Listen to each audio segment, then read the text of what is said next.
Adam, good afternoon, sir. Welcome into the game in T-Town. How you doing, buddy? I'm good, man. We're just making it through this little bit of a lull, but spring football upon us, my friend, just actually 2 weeks away from today. It is amazing, like, the pacing of the off season. I feel like we should be better at it than we are. But no, this is the time of year, to me, kind of post-combine, is when you can actually take your breath and, look at spring that is.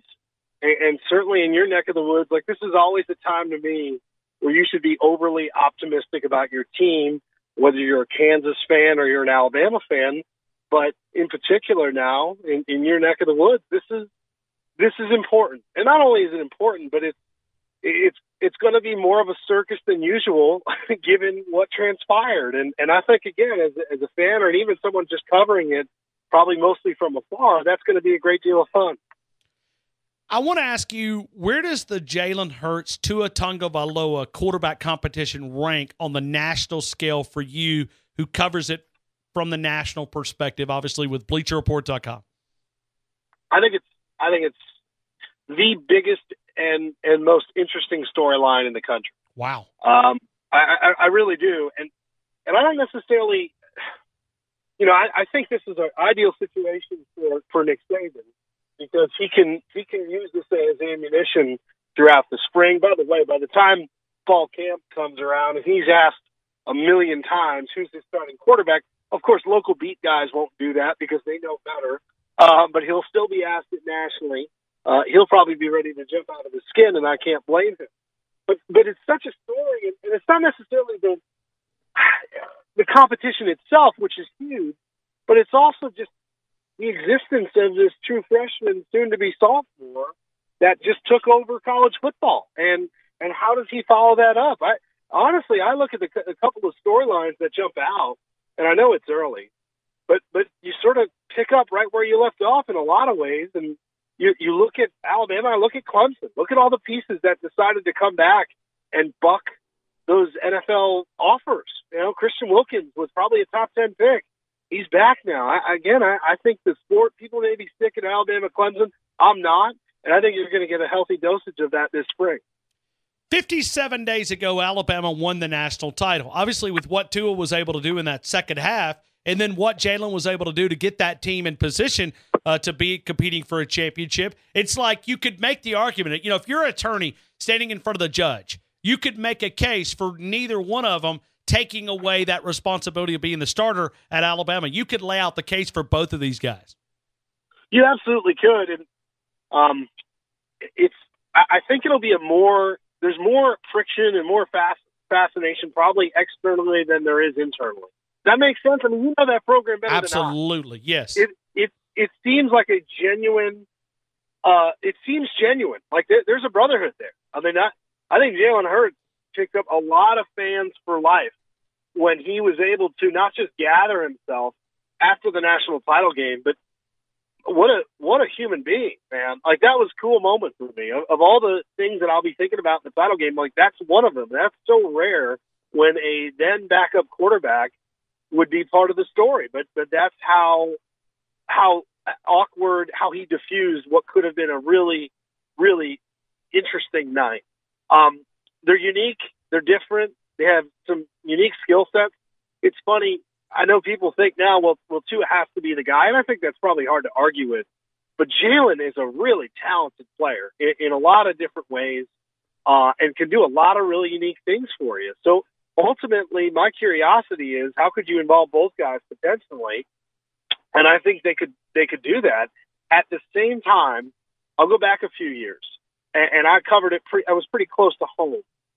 Ohio State goes into the offseason. Cardell Jones, it's different, but it's similar.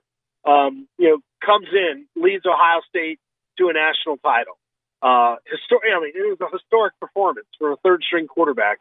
You had a competition that really, I think, took the life out of some of that team, and that was probably a more talented team that they have. And I think the quarterback competition really served as a pretty significant distraction.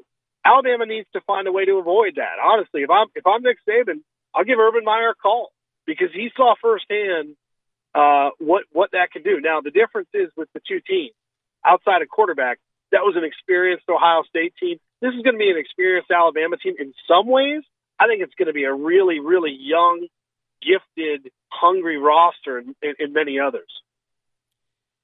Adam, when you look at Alabama, other than this quarterback conversation, what's the other thing that kind of sticks out to you that they think that they need to answer to get back to obviously having a chance to repeat in the college football playoffs? Well, I'll go two areas. Okay. It's kind of rare, but both are on defense. Running back, wide receiver, you're loaded at. Running back is probably the most gifted. I mean this. I think it's one of the most gifted depth charts they've ever had. I mean, I think it's that good. They've had some really good ones. I just think this one could be super special.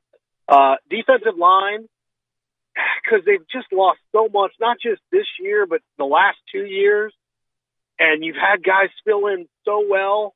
Is it a lot to ask to think that you could get that same ridiculous production again? You know, Deron Payne turned into a superstar, and you've got some players there that are undoubtedly going to develop for you. Sean Hand, obviously a guy that was really special physically and played a ton of snaps.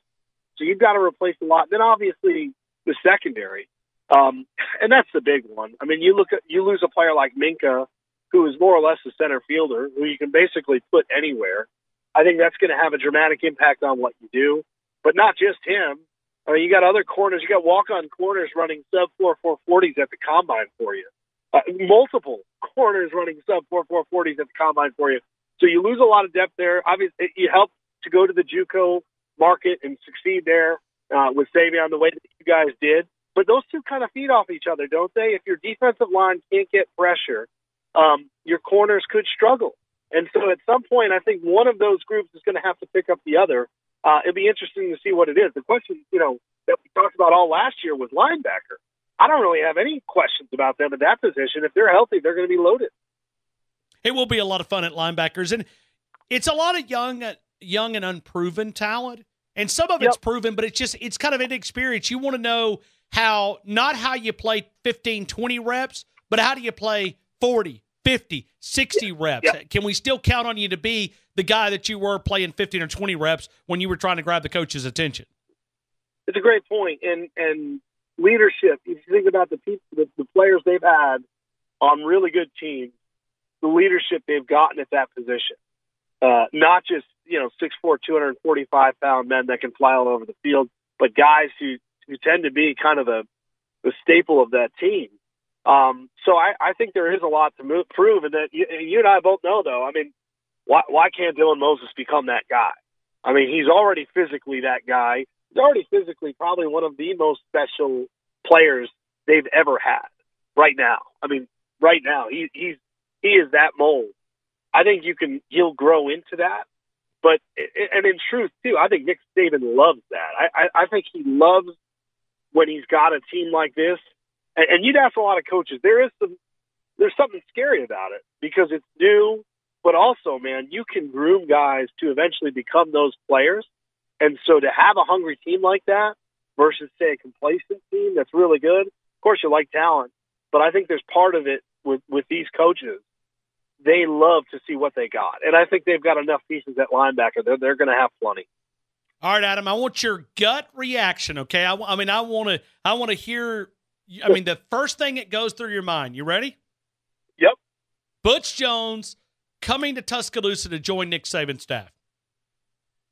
Good move. I mean, I have questions of Butch Jones as a head coach. I think he's a pretty good mind, though. I think he's got a good mind for it. And look at the formula here.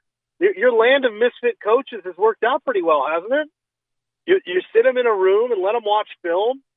He knows these guys. They certainly haven't. They know him. You rehabilitate them. If somebody leaves, they jump in. If not, they go for another job. I think it's a really smart move by Butch Jones because, again, Lane Kiffin, think of where his reputation was, 4 years ago.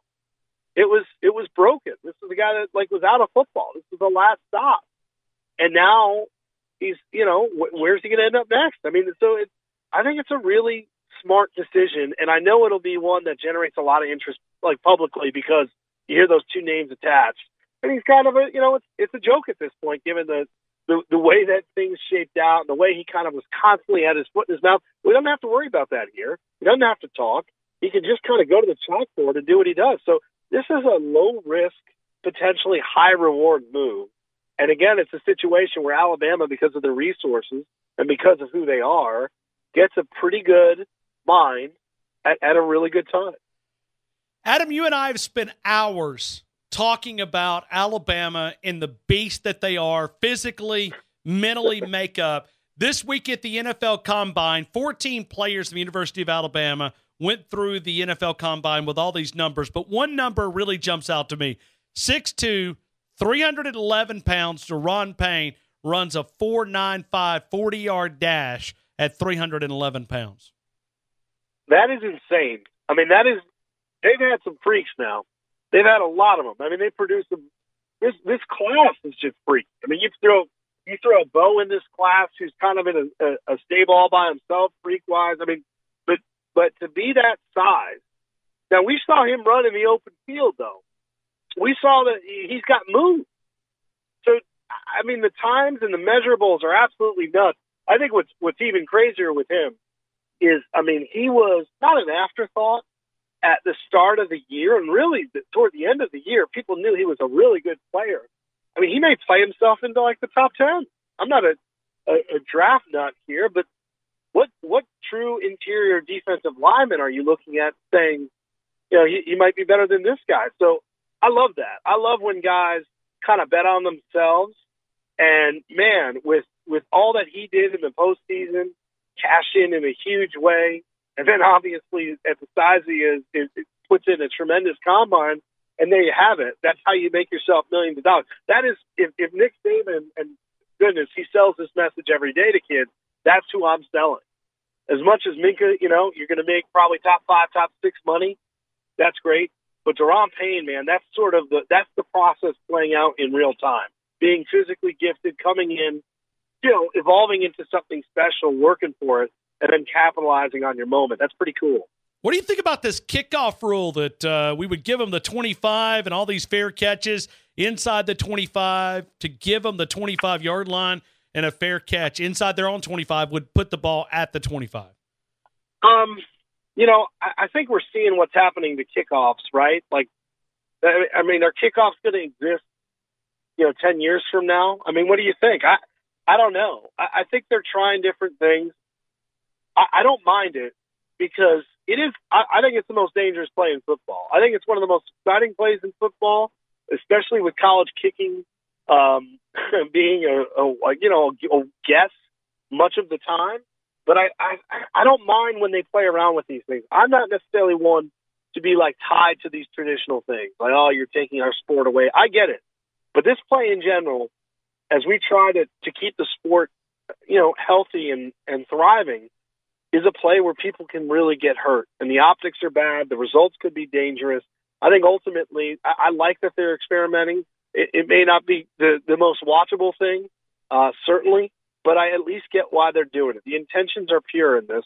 And do I think it'll work? No, I think it'll be kind of weird, honestly. But just like everything else with the adjustments of the game, with targeting, all these things, we kind of adjust around it. And so in that regard, they want to give it a go. I'm cool with it. But I guess the problem that I have, and it's always been, when we look at these panels, like, go and take the name that will be actually making this rule, that will vote on it. Go look at the people who are going to be voting on it. Like, I bet you would not recognize maybe two. Larry Scott from the the Pac-12, the commissioner there. Other than that, I bet you wouldn't recognize most of these folks. Never heard of them. A lot of this is done behind the scenes.